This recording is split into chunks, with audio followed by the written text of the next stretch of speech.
Pemirsa, efektivitas vaksinasi massal yang dilakukan pemerintah pusat yang menggandeng Pemprov Bali selama ini terbukti mampu menurunkan jumlah pasien COVID-19 yang masih dalam perawatan.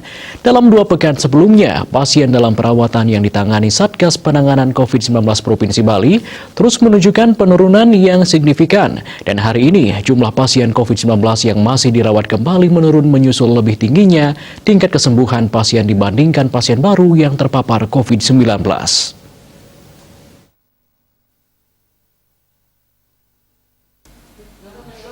Berdasarkan data yang dirilis Satgas Penanganan COVID-19 dan Dinas Kesehatan Provinsi Bali, pada hari ini jumlah pasien yang masih dirawat sebanyak 1.453 orang atau 3,9% dari jumlah tersebut. Sudah termasuk 10 warga negara asing serta 103 warga yang berasal dari kabupaten lainnya.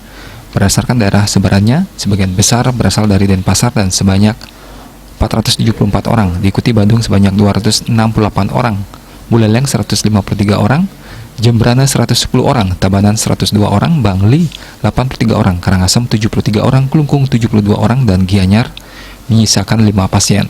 Sementara sebanyak 279 orang dinyatakan sembuh dan paparan virus corona yang didominasi Denpasar yang melaporkan 129 pasien sembuh. Tingkat persentase pasien sembuh juga turut meningkat pada hari ini mencapai 93,31% dari total pasien yang ditangani Satgas Penanganan COVID-19 Provinsi Bali. Angka ini jauh lebih tinggi dibandingkan persentase tingkat nasional 87,92% dan tingkat global atau dunia yang mencatat 80,65%. Untuk kasus kematian akibat virus corona yang dilaporkan hari ini sebanyak 8 orang.